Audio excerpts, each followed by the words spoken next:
Hello everyone, कैसे हैं आप लोग। आशा करता हूँ आप लोग बढ़िया ही होंगे और आप लोग के एग्जाम की प्रिपरेशन और बढ़िया तरीके से चली रही होंगी। तो आज के इस वीडियो में आपको बताने वाला हूँ क्लास 12th हिस्ट्री के यानी कि इतिहास के 5 मार्क्स वाले इंपॉर्टेंट सब्जेक्टिव क्वेश्चन आंसर को। आप लोग को पता ही होगा आपको एग्जाम में दीर्घ उत्तरीय प्रश्न जो है वो आपसे 5 नंबर में पूछे जाते हैं। तो आज की इस वीडियो में आप लोगों को उन्हीं 5 नंबर वाले इंपॉर्टेंट सब्जेक्टिव क्वेश्चन आंसर को करवाने वाला हूँ, जो कि आपके आने वाले बोर्ड एग्जाम के लिए काफी ज्यादा इंपॉर्टेंट प्रश्न रहने वाला है। तो आप लोग वीडियो को अच्छे से ध्यानपूर्वक और लास्ट तक जरूर देखिएगा। तो चलिए शुरू करते हैं फर्स्ट क्वेश्चन से। और पहला क्वेश्चन है हमारा कि 4 बौद्ध स्थान जो है वो कहाँ कहाँ स्थित है। बौद्ध स्थान कितने, तो 4 है और वो कहाँ कहाँ पर स्थित है यही आपको बताना है। समझ गए। तो उत्तर लिखने का शुरुआत करना है, आंसर लिखने का शुरुआत उस तरह से आपको करना है कि 4 बौद्ध स्थान जो है वो निम्न जगह पर स्थित है। पहला बौद्ध स्थान कौन सा है, तो पहला बौद्ध स्थान जो है लुम्बिनी में है। और लुम्बिनी में क्या हुआ था, तो लुम्बिनी में गौतम बुद्ध का जन्म स्थान है। यानी कि गौतम बुद्ध का जन्म कहाँ पे हुआ था, तो लुम्बिनी में हुआ था। ऑब्जेक्टिव क्वेश्चन में आप लोग से पूछा सकता है कि गौतम बुद्ध का जन्म कहाँ पे हुआ था, तो लुम्बिनी में हुआ था। और लुम्बिनी जो है ये 4 बौद्ध स्थानों में से एक है। दूसरा बौद्ध स्थान कौन सा है, तो बोध गया है। और बोध गया है कहाँ पे, तो बिहार के गया जनपद में स्थित है बोध गया। और बोध गया में क्या हुआ था, तो गौतम बुद्ध को ज्ञान की प्राप्ति हुई थी। याद रखिएगा, ऑब्जेक्टिव क्वेश्चन में अगर पूछा जाए कि गौतम बुद्ध को ज्ञान की प्राप्ति कहाँ पे हुई थी, तो बोध गया में हुई थी। अब अगला पॉइंट है हमारा कि सारनाथ। अब सारनाथ क्या है, तो सारनाथ बौद्ध स्थानों में से एक बौद्ध स्थान है। याद रखिएगा, सारनाथ जो है बौद्ध स्थानों में से एक है। और सारनाथ स्थित कहाँ है, तो वाराणसी के निकट, यानी कि वाराणसी के पास सारनाथ जो है स्थित है। और यहाँ पे क्या हुआ था, तो यहाँ पर गौतम बुद्ध ने अपना पहला उपदेश दिया था, प्रथम उपदेश दिया था। याद रखिएगा, गौतम बुद्ध ने अपना पहला उपदेश कहाँ पे दिया था, तो सारनाथ में दिया था। और सारनाथ का है तो वाराणसी के निकट है, वाराणसी के पास है। और वाराणसी का वो आप लोग को पता ही होगा यूपी में, उत्तर प्रदेश में है। और चौथा बौद्ध स्थान है हमारा कुशीनगर। कुशीनगर जो है आधुनिक समय में, यानी कि अभी के समय में कसैया कुशीनगर जो कि है उत्तर प्रदेश में पड़ता है। समझ गए ना, आधुनिक समय में कसैया में पड़ता है। ये जो कुशीनगर है आधुनिक समय में कसैया में पड़ता है। और कसैया कहाँ है, उत्तर प्रदेश में है। और यहाँ पर क्या हुआ था, तो यहाँ पर गौतम बुद्ध का महापरिनिर्वाण हुआ था। अब पूछेगा कि महापरिनिर्वाण मतलब होता है क्या है, तो महापरिनिर्वाण मतलब होता है मृत्यु, निधन। तो गौतम बुद्ध का निधन जो है, मृत्यु जो है वो कहाँ पे हुआ था, तो कुशीनगर में हुआ था। तो ये 4 जो है 4 बौद्ध स्थान है। चारों को आप लोग अच्छे तरीके से याद रखिएगा कि 4 बौद्ध स्थान कहाँ कहाँ पे स्थित है। तो पहला बौद्ध स्थान है हमारा लुम्बिनी में, दूसरा बौद्ध स्थान है हमारा बोध गया में, तीसरा है सारनाथ में, चौथा है कुशीनगर में। चारों को आप लोग अच्छे तरीके से याद रखिएगा। अगर आप लोग चारों को अच्छे से याद रख लेते हैं तो आपके 3 नंबर फिक्स हो जाएंगे या फिर 5 नंबर फिक्स हो जाएंगे। पूछिएगा किस तरह से फिर 3 या 5 नंबर फिक्स होंगे, तो वो भी आप लोग को बता देते हैं। अगर ये क्वेश्चन आपसे दीर्घ उत्तरीय प्रश्न में पूछा जाता है तो आपके 5 नंबर फिक्स हो जाएगा। जो कि अगर नहीं भी पूछा जाए, जबकि बहुत ही ज्यादा चांस है इस साल आपके बोर्ड एग्जाम में ये 5 नंबर के क्वेश्चन के फॉर्म में पूछे जाने का। अगर नहीं पूछा जाएगा तो आपके 3 नंबर पक्के हो जाएंगे। अब पूछेगा नहीं पूछा जाएगा तब 3 नंबर पक्के कैसे होंगे, तो ये क्वेश्चन आपसे ऑब्जेक्टिव में अगर पूछा जा सकता है, जैसे क्या क्या पूछा जा सकता है कि गौतम बुद्ध का जन्म कहाँ हुआ था, तो याद रखिएगा लुम्बिनी में हुआ था।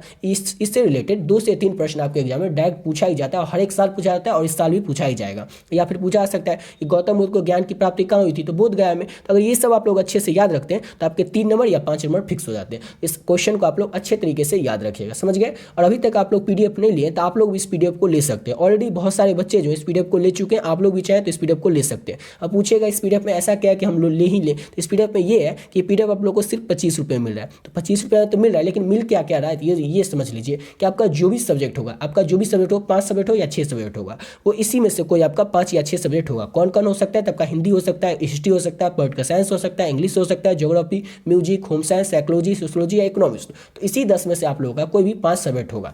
इस 5 सब्जेक्ट का जो पीडीएफ है वो आप लोग को सिर्फ और सिर्फ 25 रुपये मिल रहा है। और 5 सब्जेक्ट में मिल क्या क्या रहा है, तो आप लोग को ऑब्जेक्टिव मिल रहा है और सब्जेक्टिव मिल रहा है। और ऑब्जेक्टिव और सब्जेक्टिव तो मिल रहा है, साथ ही साथ सब्जेक्टिव में आप लोगों को लघु उत्तरीय प्रश्न मिल रहा है, दीर्घ उत्तरीय प्रश्न मिल रहा है, और चैप्टर वाइज इंपॉर्टेंट ऑब्जेक्टिव और सब्जेक्टिव क्वेश्चन आंसर मिल रहा है। किस तरह से मिला है, तो देखिए आप लोग अगर ये वीडियो देख रहे हैं तो आप लोग का हिस्ट्री सब्जेक्ट होगा ही, इसलिए एग्जाम्पल के तौर पर आप लोगों को हिस्ट्री का ही बता देते हैं कि हिस्ट्री में आप लोग को क्या क्या मिलेगा अगर आप लोग इस पीडीएफ को लेते हैं। तो इस पीडीएफ में आप लोगों को हिस्ट्री के 650 ऑब्जेक्टिव क्वेश्चन मिलेंगे, जो कि चैप्टर वाइज ऑब्जेक्टिव क्वेश्चन है। यानी कि पहला चैप्टर से लेकर के 15 चैप्टर आपके हिस्ट्री में है, ये आपको पता ही होगा। तो पहला चैप्टर से लेकर के 15 चैप्टर तक के chapter wise important objective question आपको मिलेगा। जैसे पहला चैप्टर का जो भी इंपॉर्टेंट ऑब्जेक्टिव क्वेश्चन है, आपके एग्जाम में पूछे जाने के जो भी क्वेश्चन संभावनाएं हैं, सभी क्वेश्चन को ऐड कर दें। दूसरा चैप्टर का जो भी इंपॉर्टेंट ऑब्जेक्टिव क्वेश्चन है वो सब ऐड कर दें। तीसरा का जो भी इंपॉर्टेंट है उसको ऐड कर दें। इसी तरह से पहला चैप्टर से लेकर के लास्ट के चैप्टर 15 चैप्टर तक के जो भी इंपॉर्टेंट ऑब्जेक्टिव क्वेश्चन आपके एग्जाम पूछे जाने की संभावना है, सभी क्वेश्चन को इस पीडीएफ में ऐड कर दिए। और सेम इसी तरह से आप लोग को लघु उत्तरीय और दीर्घ उत्तरीय प्रश्न में भी जो भी इंपॉर्टेंट है सब्जेक्टिव क्वेश्चन, लघु उत्तरीय प्रश्न व दीर्घ उत्तरीय प्रश्न, पहला चैप्टर का जो भी लघु उत्तरीय या दीर्घ उत्तरीय इंपॉर्टेंट क्वेश्चन है उस सबको ऐड कर दिया, या फिर दूसरा चैप्टर का जो भी लघु उत्तरीय और दीर्घ उत्तरीय प्रश्न है उस सबको ऐड कर दिया। इसी तरह से पहला चैप्टर से लेकर के लास्ट के चैप्टर 15वें चैप्टर तक के जो भी लघु उत्तरीय और दीर्घ उत्तरीय आपसे एग्जाम में क्वेश्चन पूछे जाने की संभावना है, सभी प्रश्नों को एक ही पीडीएफ में ऐड कर दिए। आप लोग को हिस्ट्री का मात्र 2 ही पीडीएफ मिलेगा, समझ गए ना, 2 ही पीडीएफ मिलेगा। लेकिन पहला पीडीएफ आपको ऑब्जेक्टिव मिलेगा जिसमें 650 ऑब्जेक्टिव रहेगा। पूरे जो हिस्ट्री है उसके सभी चैप्टर से मिलाकर के जो भी इंपॉर्टेंट हिस्ट्री के ऑब्जेक्टिव है वो सब आपको 650 मिलेगा पहला पीडीएफ में। दूसरा पीडीएफ में क्या रहेगा, तो जितने भी लघु उत्तरीय और दीर्घ उत्तरीय प्रश्न है हिस्ट्री के वो सब आपको मिलेगा, समझ गए। तो ये 2 आपको मिलेगा हिस्ट्री का। उसके बाद आपका जो भी सब्जेक्ट होगा, जैसे आपका कुछ भी हो, इस चार और कोई सब्जेक्ट हो, उस चारों का भी इसी तरह से आपको 2-2 पीडीएफ मिलेगा हर एक सब्जेक्ट का। सिर्फ ज्योग्राफी का आप देखिएगा तो ज्योग्राफी का 3 पीडीएफ मिलेगा। पूछिए 3 इसका क्यों, तो इसलिए कि ज्योग्राफी आपको पता ही होगा कि 2 भाग है, जैसे पहला भाग है ज्योग्राफी का और दूसरा भाग है। तो पहला भाग का ऑब्जेक्टिव एक साथ कर दिए, दूसरा भाग का ऑब्जेक्टिव एक साथ कर दिए और सब्जेक्टिव एक साथ कर दिए, सबका सब्जेक्टिव। तो 3 पीडीएफ आपको ज्योग्राफी का मिलेगा। और सभी में देख सकते हैं ऑब्जेक्टिव इसमें लीजिएगा ज्योग्राफी का तो 500 ऑब्जेक्टिव आपको मिलेगा। इस तरह से अगर आप लोग इंग्लिश का लेते हैं तो इंग्लिश में अभी आपको 3 पीडीएफ मिलेगा। क्या क्या मिलेगा, तो एक में तो सब्जेक्टिव क्वेश्चन आंसर मिलेगा, एक में आप लोग को प्रोस सेक्शन का ऑब्जेक्टिव मिलेगा, एक में पोएट्री सेक्शन का ऑब्जेक्टिव मिलेगा। और अगर आप लोग इतना पढ़ लेते हैं ना तो आपके आने वाले बोर्ड एग्जाम में 99% क्वेश्चन जो होंगे ना वो इसी पीडीएफ से रहेंगे। वो इसलिए रहेंगे कि ऐसा कोई प्रश्न जो आपसे एग्जाम में पूछे जाने की संभावना है वो प्रश्न छोड़े ही नहीं, सभी प्रश्न को ऐड कर दे जो भी इंपॉर्टेंट है आपके आने वाले बोर्ड एग्जाम के लिए। तो सभी प्रश्न को ऐड कर दे ताकि आपके आने वाले बोर्ड एग्जाम में जो भी प्रश्न आएगा वो इसी पीडीएफ से रहेगा, समझ गए। तो आप लोग इस पीडीएफ को ले सकते हैं।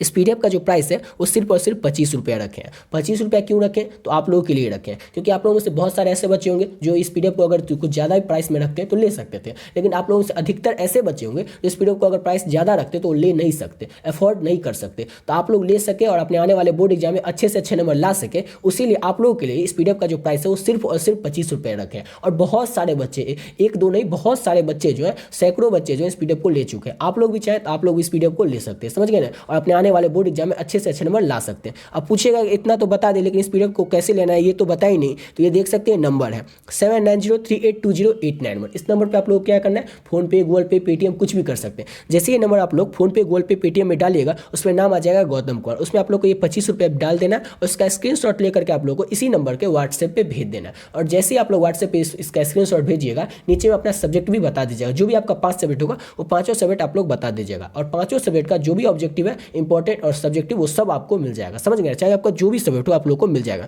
और आप लोग का 6 भी सब्जेक्ट होता है तो आप लोगों को 6 सब्जेक्ट का भी पीडीएफ मिल जाएगा, समझ गए। इस नंबर पर आप लोग स्क्रीनशॉट भेज करके ले सकते हैं। और बता ही दिए इस पीडीएफ में आप लोग को सब कुछ मिलेगा। अगर आप लोग इस पीडीएफ को लेकर के अच्छे तरीके से सबको पढ़ लेते हैं, ऐसा नहीं कि इस पीडीएफ को ले लिया रखे हुए हैं पढ़ नहीं रहे और सोच रहे मेरा तो अच्छा नंबर आ ही जाएगा, ऐसा नहीं है। अगर आप लोग इस पीडीएफ को लेकर के अच्छे तरीके से पढ़ लेते हैं तो आपके आने वाले बोर्ड एग्जाम में बहुत ही अच्छे नंबर आएंगे, जितना कि आप लोग सोचे भी नहीं होंगे, उससे भी बहुत ही ज़्यादा अच्छे नंबर आएंगे। अब कई बच्चे सोच रहे होंगे कि हम तो कुछ नहीं पढ़े तो ठीक है हम इस पीडीएफ को ले लेते हैं, लेकिन कई बच्चे ऐसे सोच रहे हैं कि हम तो सब पढ़ लेंगे, मुझे क्या, हम थोड़ी ले सकते पीडीएफ को। ऐसा नहीं है, कोई भी बच्चा हो जो कुछ नहीं पढ़ा है वो तो आप ले ही लीजिए। आप लोग इस पीडीएफ को, आपके पास कुछ टाइम नहीं बचा, आप लोग इस पीडीएफ को लेकर के अच्छे नंबर ला सकते हैं। लेकिन जो बच्चे हैं जो कि अच्छे तरीके से अपना पूरा सिलेबस कंप्लीट कर चुके हैं, हर एक क्वेश्चन को बना पा रहे हैं, वो भी इस पीडीएफ को लीजिए। क्यों लीजिए, तो आप लोग इसलिए ले सकते हैं कि आप लोग अगर जो सब कुछ पढ़ लिए तो आप लोग क्वेश्चन प्रैक्टिस करना होगा, देखना होगा कि हम लोग से क्वेश्चन बनता है कि नहीं। तो आप लोग इस पीडीएफ को लेकर के इस पर का जो क्वेश्चन है उसको देख सकते हैं कि ये क्वेश्चन सब हमसे बन रहा है कि नहीं। आप खुद से एनालाइज अपने आप को कर सकते हैं कि आपसे ये क्वेश्चन बन तो रहा है कि नहीं, क्योंकि सेम इसी तरह के क्वेश्चन आप लोगों को बोर्ड एग्जाम में भी देखने को मिल जाएगा, समझ गए।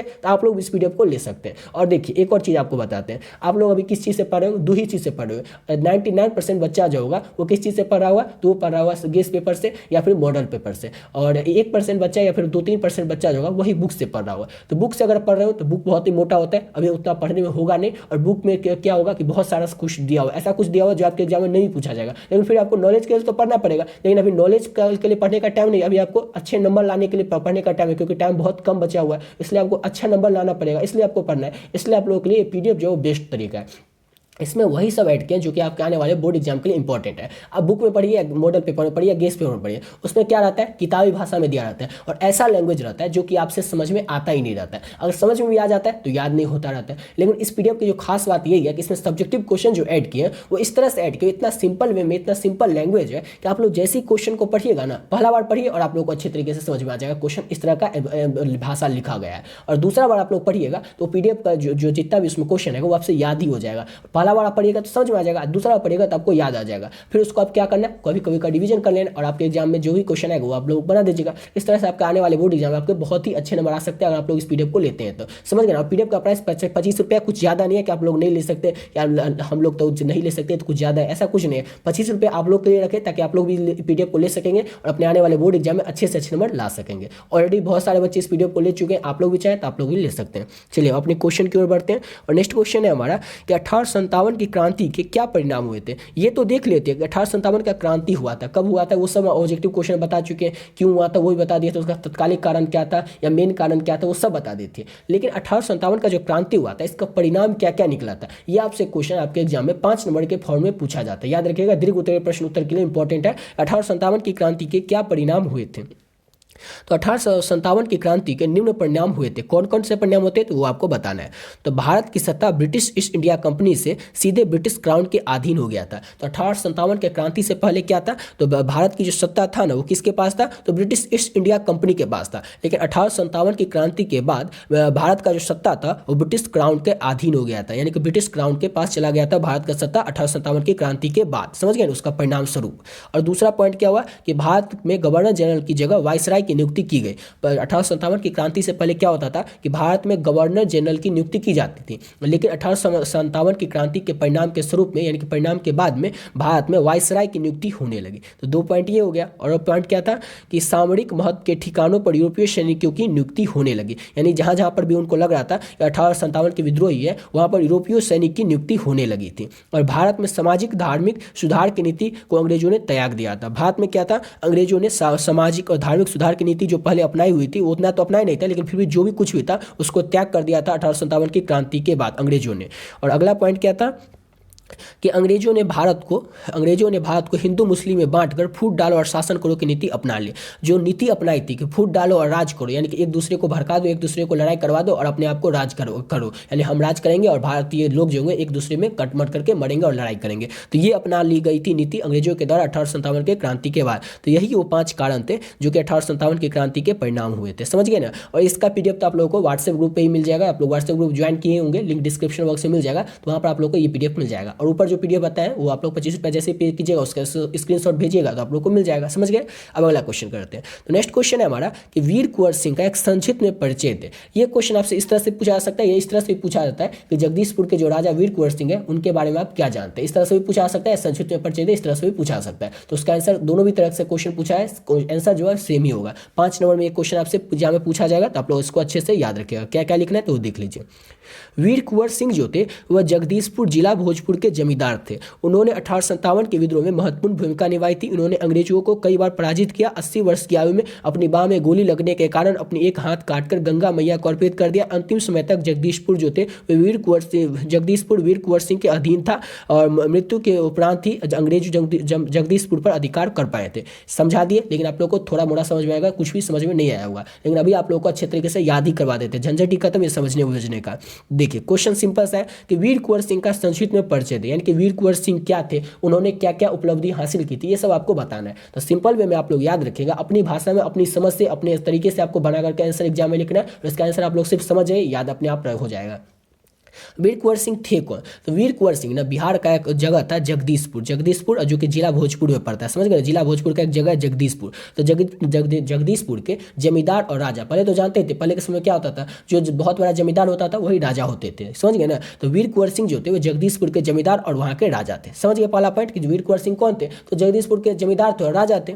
इन्होंने 1857 की क्रांति की भूमिका में बहुत अच्छी भूमिका निभाई थी वीर कुंवर सिंह ने। समझ गए ना। ये भी क्वेश्चन पूछा जा सकता है कि बिहार की तरफ से 1857 की क्रांति का नेतृत्व कौन कर रहे थे, तो वीर कुंवर सिंह कर रहे थे। तो 1857 के विद्रोह में बहुत ही अच्छी भूमिका निभाई थी किन्होंने, तो वीर कुंवर सिंह ने। समझ गए।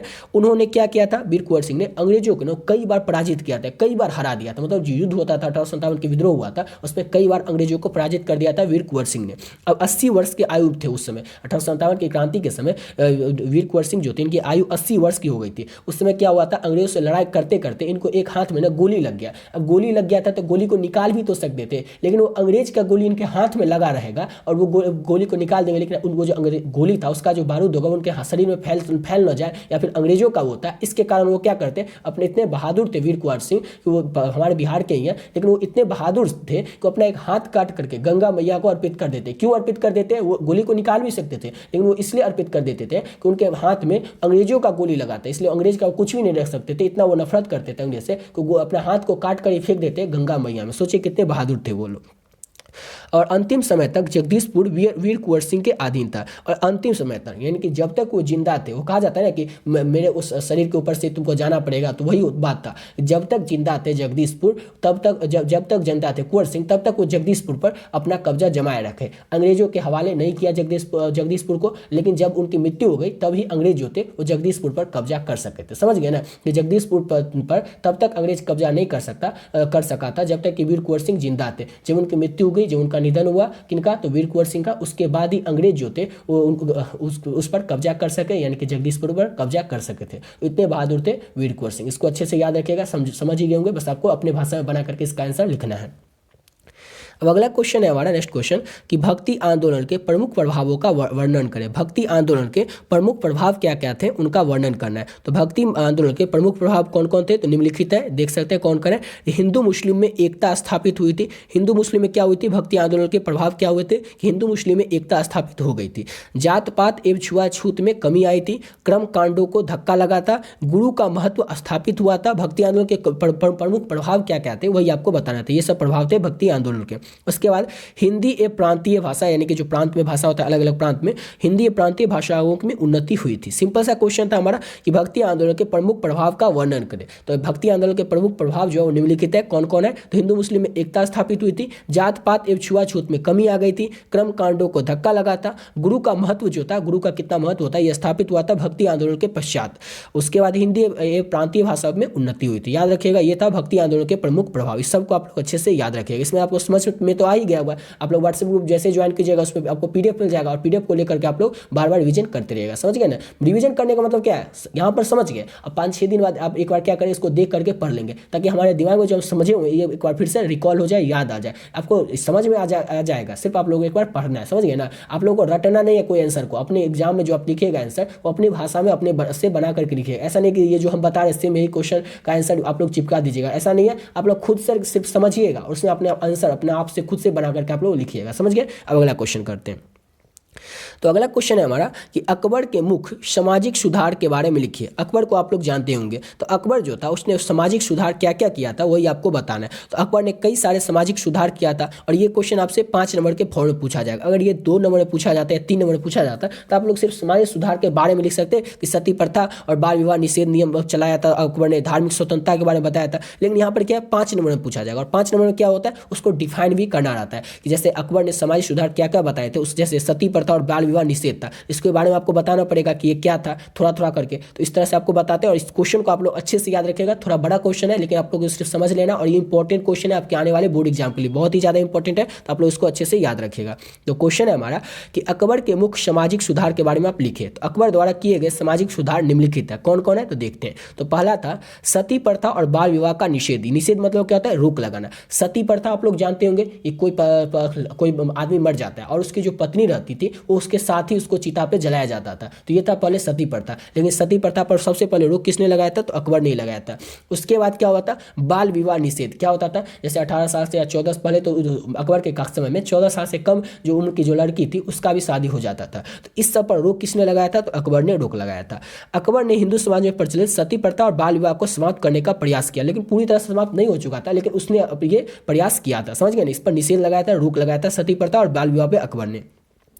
अब दूसरा क्या किया था, तीर्थ यात्रा व जजिया कर को समाप्त कर दिया। अब ये क्या था, तो उसने हिंदुओं पर तीर्थ यात्रा और अपमानजनक जजिया कर को समाप्त कर दिया। अब ये तीर्थ यात्रा क्या था, तो उस समय क्या था कि हिंदू जो थे वो अपनी तीर्थ यात्रा पर जाते थे। जैसे हम लोग अभी कहाँ जाते हैं, जब मान के चले हम लोग केदारनाथ जाएंगे, राम मंदिर बन रहा है वहाँ राम मंदिर में जाएंगे, या कहीं पर भी कहीं धार्मिक स्थान पर जाते हैं ना, तो कहीं जहाँ मन होता है ऐसे चल देते हैं। जो भी भाड़ा किराया लगता है वो तो जाने में और अपना लगता है, लेकिन ऐसा कुछ टैक्स नहीं लगता है कि हम जाएंगे अगर राम मंदिर में तो हमें कुछ टैक्स देना पड़ेगा, या केदारनाथ में जाएंगे तो कुछ टैक्स देना पड़ेगा, पड़ेगा, या कोई भी अन्य मंदिर में जाएंगे, वृंदावन में जाएंगे तो वहाँ पर हमें कुछ टैक्स देना पड़ेगा, ऐसा तो कुछ नहीं है अभी। लेकिन उस समय में क्या था, अकबर के समय में, कि अगर कोई हिंदू अपने किसी धार्मिक स्थल पर जाता था तो उसको टैक्स देना पड़ता था, कर देना पड़ता था। उसी को किसने समाप्त कर दिया था? उसी को अकबर ने समाप्त कर दिया था। अकबर ने कहा था कि जब मुसलमान अगर टैक्स नहीं देता है तो हिंदू अपने धार्मिक स्थल पर जाने के लिए क्यों टैक्स देगा? इसलिए अकबर ने क्या किया था, तीर्थ यात्रा, और जिसे हम जजिया कर भी कहते हैं, उसको समाप्त कर दिया था। और क्या किया था अकबर ने? तो विधवा विवाह को प्रोत्साहन दिया था। अकबर ने विधवाओं को स्थिति को सुधार लेने के लिए विधवा विवाह को प्रोत्साहन किया था। यानी कि विधवा विवाह आप लोग जानते होंगे, कोई स्त्री है उसका अगर पुरुष मर जाता है तो विधवा हो जाती है। अब विधवा विवाह की क्या होता था, विधवा, अब जैसे कोई पहले शादी तो जानते हैं, पहले जो लड़की रहती थी उसका कम उम्र में शादी हो जाता था और बड़े बड़े आदमी से शादी हो जाता है। यानी कोई लड़की 15 साल की है तो उसका शादी होता था 60 साल के, 65 साल के, या 50 साल के, इस तरह के आदमी, 70 साल के आदमी से। तो वो आदमी जो था वो तो कुछ दिन में मर जाता था, लेकिन जो लड़की थी उसका उम्र तो बहुत ही कम था, इसके अलावा वो पूरा जीवन कैसे काटती। इसके लिए अकबर ने क्या किया था, विधवा विवाह को प्रोत्साहन दिया था कि जो विधवा हो जाती है उनका भी शादी हो सके, इसलिए अकबर ने उनको भी प्रोत्साहन दिया था। किसको? तो विधवा विवाह को, याद रखिएगा। उसके बाद क्या हुआ था, बालता धर्म परिवर्तन पर रोक। अकबर ने जबरन धर्म परिवर्तन पर रोक लगवा दिया था कि कोई भी आदमी अपने स्वीकृति से किसी धर्म में जाएगा, ऐसा नहीं है कि उस पर ऐसा कुछ जबरन लगाया जाए कि नहीं तुमको, अब अगर तुम हिंदू हो तुमको मुस्लिम बनना पड़ेगा, ऐसा ही है तो तुमको सिख बनना पड़ेगा, या फिर मुस्लिम में धर्म अपनाना ही पड़ेगा, ऐसा कोई जबरदस्ती अकबर ने नहीं किया था। उसने उसके पहले, अकबर से पहले क्या होता था, जबरदस्ती होता था कि हिंदू अगर कोई है तो उसको बोला जाता था कि हमारा यहाँ पर शासन है, अगर तुमको रहना है तुमको मुस्लिम बनकर रहना पड़ेगा, हिंदू बन के तुम नहीं रह सकते हो। इस सब पर रोक किसने लगाया था? तो अकबर ने रोक लगाया था। समझ गए, इस सब पर रोक लगवाया था, यानी कि बालता धर्म परिवर्तन पर रोक लगवाया था अकबर ने। और क्या हुआ था, तो धार्मिक स्वतंत्रता। अकबर ने आम जनता के साथ ही शाही महलों में हिंदू रानियों को भी अपनी धार्मिक विश्वासों और प्रथा के अनुसार आचरण करने की छूट दी थी। तो अकबर ने क्या किया था, जो जितने भी जो व्यक्ति है जो किसी भी धर्म को मानने वाले, चाहे वो बौद्ध धर्म को, सिख धर्म को, या किसी भी धर्म को, ऐसा कुछ नहीं था कि इसी धर्म को मानेंगे। जो भी धर्म को मानने वाले वो अपने धर्म को अच्छे तरीके से मान सकते हैं, धार्मिक स्वतंत्रता है उनको, यानी कि जो भी धर्म को अपनाना चाहे, वो भगवान की पूजा करना चाहे, अपने इष्ट की पूजा करना चाहे, वो कर सकते हैं। और साथ ही साथ वो अपने जो उनके जहाँ पर अकबर जो था वो शासन करा तो वहाँ के लोगों के लिए तो उनको नियम बनाया ही था। साथ ही साथ उसके जो महल में जो कुछ रानियाँ थी तो जो हिंदू भी थी, जैसे जोधा जो थी वो तो हिंदू ही थी, लेकिन उसको भी धार्मिक स्वतंत्रता था। जैसे जोधा जो अकबर की पत्नी थी वो भी अपनी धार्मिक स्वतंत्रता के लिए स्वतंत्र थी, उसको जो भी धर्म अपनाना था, जो भी भगवान की पूजा करना था, उसके लिए स्वतंत्र थी, वो कर सकती थी। तो अकबर ने क्या किया था, तो अकबर ने ये सब काम किया था। याद रखिएगा आप लोग। क्वेश्चन था कि अकबर के मुख्य सामाजिक सुधार, यानी कि अकबर ने समाज में क्या क्या सुधार किए थे, वही आपको बताना है। तो ये सब सुधार किसने किया था, तो अकबर ने किया था। समझ गए आप लोग। आशा करता हूँ आप लोग को अच्छे तरीके से ये समझ में आ ही गया होगा। 5 क्वेश्चन आप लोग को बताया, अगर आप लोग इस 5 क्वेश्चन को अच्छे तरीके से कर लेते हैं ना तो आपके एग्जाम इसमें से ही 2 या 3 प्रश्न देखने को आपको मिल जाएगा। समझ गए। और अगर 2-3 तो प्रश्न देखने को मिल ही जाएगा, साथ ही साथ अगर इसको अच्छे से याद रखते हैं तो आप लोगों के ऑब्जेक्टिव क्वेश्चन में भी आपको बहुत ज़्यादा बेनिफिट मिलेगा। और पीडीएफ के बारे में आप लोग को ऑलरेडी बता ही दिए कि किस तरह से पीडीएफ लेना है। समझ गए ना कि पीडीएफ आप लोग कोई भी सब्जेक्ट का आप लोग को हो, जो भी आपका 5 सब्जेक्ट है उसका पीडीएफ आप ले सकते हैं सिर्फ और सिर्फ 25 रुपये में। 25 रुपये आप लोग के लिए रखें ताकि हर एक बच्चा इसको ले सकेगा और अपने आने वाले बोर्ड एग्जाम में अच्छे से अच्छे नंबर ला सकेगा। नंबर बताई दिए कि 7903820891। इस नंबर पर आप लोग फोन पे, गूगल पे, पेटीएम कुछ भी कर सकते हैं। 25 रुपये करके और उसका स्क्रीनशॉट भेज करके आप लोग इसी नंबर पर अपना सब्जेक्ट जो भी हो बता करके अपना पीडीएफ ले सकते हैं और अपने आने वाले बोर्ड एग्जाम में अच्छे से अच्छे नंबर ला सकते हैं। बहुत सारे बच्चे ले चुके हैं, आप लोग भी चाहें तो आप लोग भी ले सकते हैं। समझ गए। आशा करता हूँ आप लोग को वीडियो अच्छा लगा होगा। तो मिलते हैं नेक्स्ट वीडियो में नए वीडियो के साथ।